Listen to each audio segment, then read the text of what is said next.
નમસ્કાર મિત્રો, શિયાળાની શરૂઆત થઈ ચૂકી છે અને શિયાળો એટલે કચ્છનો ઠંડો શિયાળો એમ કહેવાય. કચ્છમાં ગરમી પણ ખૂબ પડે, વરસાદ ઓછો આવે અને એ બધું જ આપણે જોઈએ તો હવામાન ઉપર આધારિત છે. અને હવામાનની વાત આવે એટલે ગુજરાતના બે નામો આપણી નજરની સામે આવે. એક હોય અંબાલાલભાઈ પટેલ અને બીજું નામ એટલે પરેશભાઈ ગોસ્વામી. આજે આપણી વચ્ચે પરેશભાઈ ગોસ્વામી ઉપસ્થિત છે. પરેશભાઈ, આપનું હાર્દિક સ્વાગત છે. પરેશભાઈ, હવામાનની વાત આવે અને કચ્છને ઘણું બધું લેવા દેવા છે. કચ્છમાં વાવાઝોડું આવે, ભૂકંપ આવે, વરસાદ ઓછું પડે અને ઠંડી વધારે પડે. અને આપ જે રીતે આગાહી કરો તો એ શેના આધારિત આપણે કરતા હોઈએ છીએ? હું મિટિયોલોજીના સિદ્ધાંત પર રામજીભાઈ આગાહી કરું છું અને એમાં લાંબા ગાળાના અને ટૂંકા ગાળાના બંને પેરામીટરોનો ઉપયોગ કરીએ છીએ. સાથે સેટેલાઇટનો ઉપયોગ કરીએ છીએ. અલનીનો, લાનીનો, એમજેઓ, આયોડી પ્લસ જે આપણા સેટેલાઇટો છે અલગ અલગ મોડલ, એ બધા અલગ અલગ મોડલનું પ્રિડિક્શન કરીને અમે આગાહી કરતા હોઈએ છીએ. ઓકે, છેલ્લા કેટલાક વર્ષથી હવામાન ખાતાની જે કચેરી છે એના આપણે સમાચાર જોતા હોઈએ તો ક્યાંક અનિશ્ચિતતા ઊભી થઈ છે. એના શું કારણો હશે?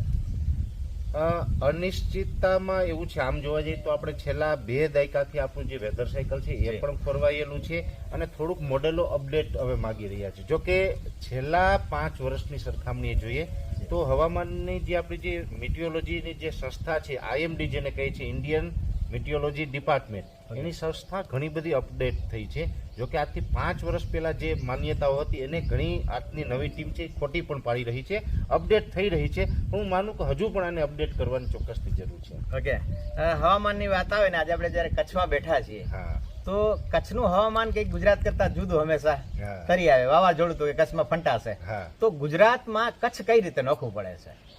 આમ તો કચ્છ નોખું ના કહી શકાય કેમ કે ગુજરાત જ છે, ગુજરાતનો ભાગ છે. ભલે કચ્છ છે એ ગુજરાતનો અભિન્ન એક ભાગ છે, અંગ છે, બરાબર છે. પણ કચ્છ છે ભૌગોલિક રીતે જોવા જઈએ તો ઘણો બધો રણ વિસ્તાર છે. એ સાથે કચ્છને આપણો અરબ સાગર ટચ થાય છે.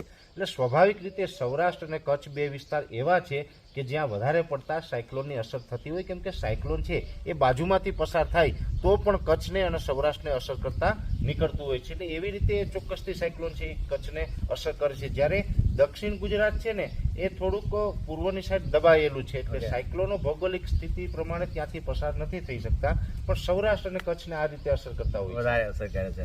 બીજી વાત કરીએ તો પરેશભાઈ, કે ખેડૂતોની સાથે આપનો 1-2 દિવસ પહેલા પણ પ્રોગ્રામ હતો. અવારનવાર છેલ્લા 7-8 વર્ષથી આ બધા પ્રોગ્રામો કરો છો ખેડૂતો સાથે. તો ખેડૂતોએ હવે જમીન ને લઈને એ ચાલવું જોઈએ કે હવામાનને લઈને ચાલવું જોઈએ, અથવા તો બંનેનું કઈ રીતે સમન્વય કરવું જોઈએ? હવામાનને અને જમીન આ ખેતી માટે બંને વસ્તુ જરૂરી છે. જો કે હવામાન છે રામજીભાઈ, એ ખેડૂતના કે તમારા મારા હાથમાં નથી. આ કુદરતી રીતે મળતી વસ્તુ છે અને એમાં આપણે કશું જ નથી કરી શકતા. પણ હા, એક ચોક્કસથી છે કે હવામાન આપણું સુધરે, પર્યાવરણ સુધરે, એ માટે થઈને આપણે વધારેમાં વધારે વૃક્ષ વાવવા જોઈએ. એવી હું આપના માધ્યમથી દરેક મિત્રોને અપીલ પણ કરું છું. પણ ખેતીની અંદર ખાસ કરીને ખેડૂત છે કે જે બદલાવ લાવવો હોય તે લાવી શકે એમ છે, તો ખેડૂતોએ ખેતીની અંદર બને ત્યાં સુધી જમીનની અંદર કેમિકલ ફર્ટિલાઇઝર અને કેમિકલ પેસ્ટિસાઇડ છે આપવાનું બંધ કરવું જોઈએ. એ વધારે આપવામાં આવે છે જેને કારણે આપણી જમીનની ફળદ્રુપતાઓ છે એ ઘટે છે. એટલે આપણી જમીનને ફળદ્રુપ રાખવી હોય તો રાસાયણિક ખાતર અને કેમિકલ પેસ્ટિસાઇડ છે ખેડૂતોએ બંધ કરવા જોઈએ. કચ્છ અનેક રીતે જુદું પડે છે, એમ ભલે ગુજરાતનો એક ભાગ છે. અહીંયાના રણ, દરિયો અને ડુંગર જેવી વિશેષ પરિસ્થિતિ છે. એની સાથે સાથે કચ્છમાંથી કર્કવૃત પસાર થાય છે. તો આની કોઈ અહીંયા લોકલ કચ્છ ઉપર શું અસર હોય, એની ભૌગોલિક પરિસ્થિતિમાં શું અસર હોય, શું કહી શકીએ? આમ તો કચ્છી માળું છે ને નસીબદાર કહેવાય છે.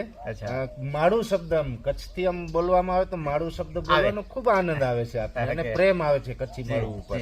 એટલે ખૂબ નસીબદાર છે કે અહીંથી કર્કવૃત પસાર થાય છે. ને કર્કવૃત એટલે આપણે જે સૂર્ય, ચંદ્ર અને જે આપણી પૃથ્વીનું પરિભ્રમણ ચાલે છે એમાં સૂર્ય અને ચંદ્ર બંનેની ગતિ પ્રમાણે જોઈએ તો 27 નક્ષત્ર અને 12 રાશિ એ દરેકની અંદર પરિભ્રમણ કરતા હોય છે.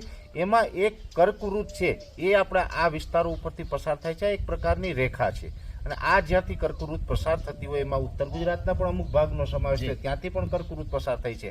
જે વિસ્તારમાંથી કર્કવૃત પસાર થાય ત્યાં પોઝિટિવ એનર્જી હોય છે અને થોડુંક ત્યાં આપણે પોઝિટિવ વિચાર પણ આવે, શરીર છે એ પણ થાક ઓછો અનુભવે છે અને એક પ્રમાણે ઉર્જાનો માહોલ છે ને એ વિસ્તારની અંદર જોવા મળતો. એટલે કર્કવૃત છે નેગેટિવ રીતે કોઈ આપને અસર કરતું નથી, એ તો પોઝિટિવ આપને અસર આપે છે અને એ પસાર થતી એવી સારી બાબત છે.